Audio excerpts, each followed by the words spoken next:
زندگی کیا ہے؟ زندگی ایک کتاب ہے جس کے پہلے صفحے پر پیدائش اور آخر میں موت لکھا ہوا ہے۔ بیچ کے جتنے صفحات ہیں وہ سارے خالی ہیں، آپ جو چاہیں لکھیں، لیکن لکھتے وقت یہ ضرور سوچیں کہ جب احکم الحاکمین کے سامنے یہ کتاب کھولی جائے تو آپ کو شرمندگی نہ ہو۔ مولانا روم علیہ الرحمہ نے ایک بڑا خوبصورت واقعہ لکھا۔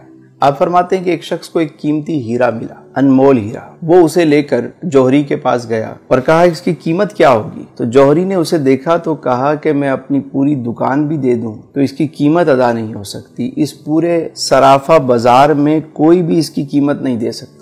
تم ایک کام کرو، اس کو لے کر بادشاہ وقت کے پاس جاؤ، ہو سکتا ہے وہ اس کی قیمت دے دے۔ وہ شخص وہ ہیرا لے کر بادشاہ کے پاس گیا۔ بادشاہ نے جب اسے دیکھا تو وزیر سے پوچھا اس کی مالیت کیا ہے؟ بادشاہ کو بتایا گیا بادشاہ سلامت اگر ہم اپنا تخت و تاج بھی دے دیں تو اس کی قیمت ادا نہیں ہو سکتی، یہ ایک انمول ہیرا ہے۔ بادشاہ نے کہا بھائی کسی قیمت پہ بھی مجھے چاہیے۔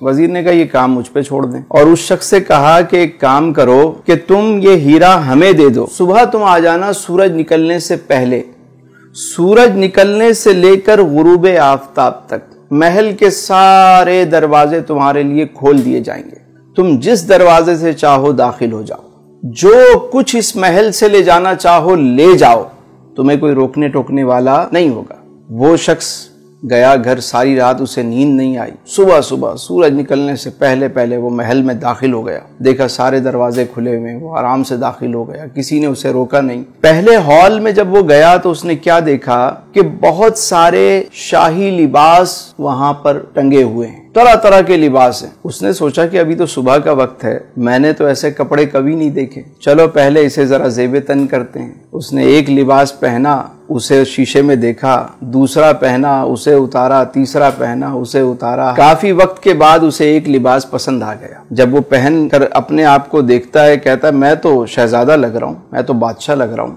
اب وہ آگے چلا، آگے جب گیا تو وزیر موصوف نے کیا کیا، دوسرے ہال میں طرح طرح کے شاہی کھانے چنے ہوئے، دسترخوان لگا ہوا ہے اور تازہ کھانے پکا کے رکھے گئے ہیں، خوشبو آ رہی ہے۔ اب یہ شخص پوری رات کا جاگا ہوا، بھوک سے اس کا برا حال تھا۔ اس نے جب ایسے کھانے دیکھے تو اس کی بھوک اور بڑھ گئی، ایک کھانے پہ ٹوٹ پڑا، کبھی اسے کھا رہا ہے، کبھی اسے کھا رہا ہے، کبھی اسے۔ جب اس نے سیر ہو کر کھایا، شکم سیری ہو گئی، تو پھر یہ آگے چلا۔ اگلے ہال میں کیا منظر دیکھتا ہے کہ وہاں شاہی بستر لگا ہوا ہے، کنیزیں جو ہیں وہ پنکھے لے کر کھڑی ہوئی۔ اس نے سوچا کہ ابھی تو صبح کا وقت ہے، ابھی تو بہت وقت پڑا ہوا ہے، کیوں نہ میں تھوڑی دیر آرام کر لوں۔ یہ شاہی بستر پر لیٹتا ہے، کنیزیں پنکھا جلتی ہیں، اور یہ جو پوری رات کا جاگا ہوا، پیٹ بھر کے کھانا کھایا ہوا، اب جب یہ سویا تو اللہ طول اچانک اس کی آنکھ کھلی تو دیکھا کہ دربان اس کو اٹھا رہے ہیں۔ جیسے ہی اس کی آنکھ کھلی انہوں نے کہا بھائی وقت ختم ہو گیا، سورج غروب ہو گیا، چلو اب یہاں سے بھاگو۔ یہ شخص فوراً اٹھ کر سامان اٹھانے لگ گیا، کبھی یہ اٹھا رہا ہے، کبھی وہ اٹھا رہا ہے۔ انہوں نے کہا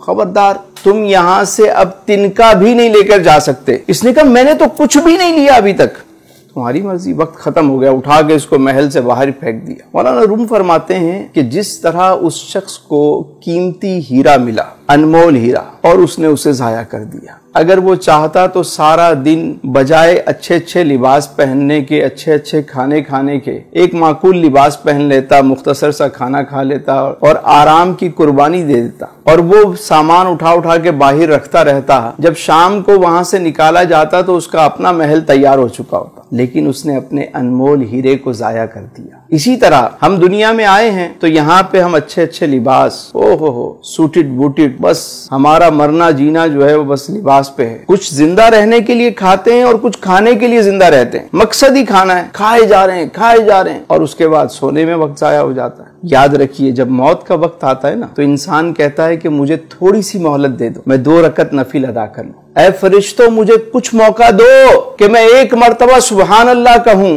1 مرتبہ الحمدللہ کہہ لوں، ارے 1 مرتبہ اللہ اکبر کہہ لوں، تھوڑا سا تو موقع دو، میں کچھ صدقہ و خیرات کر دوں۔